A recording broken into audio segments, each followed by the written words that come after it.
తెలుగు ఇండస్ట్రీలో ఆయన దర్శకత్వం వహిస్తే సెన్సేషనల్ హిట్ కావాల్సిందే. ఎంతో మంది హీరోలకు ఇంట్రడ్యూసింగ్ చేసిన ఘనత ఆయనకే దక్కింది. ఈ తరం దర్శకులు రొమాంటిక్, స్పెషల్ సాంగ్, ఎఫెక్ట్ అన్ని ఆయన నుంచి నేర్చుకున్నవే. ఒక హీరోయిన్ ని అందంగా చూపించాలంటే ఆయన తర్వాతే. ఇంతకీ ఎవరా దర్శకులు అనుకుంటున్నారా? తెలుగు ఇండస్ట్రీలో అందరూ ఆయన్ని దర్శకేంద్రుడు రాఘవేంద్రరావు అంటారు. అలనాటి ఎన్టీఆర్ అడవిరాముడు, వేటగాడు, సింహబలుడు, డ్రైవర్ రాముడు లాంటి సూపర్ డూపర్ హిట్స్ అందించారు. ఇక నాగేశ్వరరావు, కృష్ణ, శోభన్ బాబు, చిరంజీవి లాంటి వారికి సూపర్ హిట్స్ అందించారు. ఇక యంగ్ హీరోలు నితిన్, అల్లు అర్జున్ లాంటి వారికి కూడా మంచి హిట్స్ అందించారు.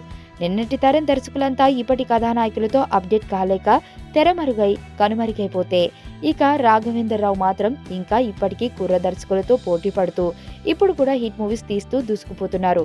ప్రస్తుతం నాగుతో ఓం నమో వెంకటేశాయ అనే భక్తిరస చిత్రాన్ని తనదైన స్టైల్లో తెరకెక్కిస్తున్నాడు దర్శకుడు. ఇక ఇండస్ట్రీలో రాఘవేంద్రరావు శిష్యుడు రాజమౌళి బాహుబలి లాంటి బ్లాక్ బస్టర్ అందించిన నేపథ్యంలో ఇప్పుడు గురువు గారు కూడా విజువల్ ఎఫెక్ట్ కి పెద్దపీట వేస్తూ ఓ చిత్రాన్ని తెరకెక్కించబోతున్నారట. సాంకేతికత అంతగా అందుబాటులో లేని సమయంలోనే జగదిక వీరుడు, అతిలోక సుందరి లాంటి కళాఖండాన్ని తెరకెక్కించారు రాఘవేంద్రరావు. ఇక దర్శకేంద్రుడు తీయబోయే సినిమాకు హీరో జూనియర్ ఎన్టీఆర్. అయితే ఈ విషయం అఫీషియల్ గా బయటకు రాకున్నా టాలీవుడ్ లో మాత్రం న్యూస్ హల్చల్ చేస్తుంది. ఎన్టీఆర్ తో చేయబోయే సినిమా భారీ బడ్జెట్ తో తెరకెక్కనుందని, అదొక పౌరాణిక చిత్రమైనా ఆశ్చర్యపోవనవసరం లేదని టాలీవుడ్ వర్గాలు టాక్.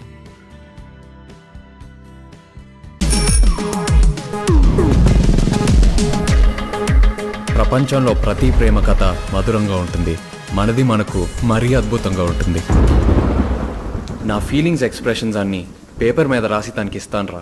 అవసరమా రా ఇదంతా? ఇన్ఫాచ్యువేషన్ రా. రే, అమ్మాయిని చూసిన వెంటనే అలా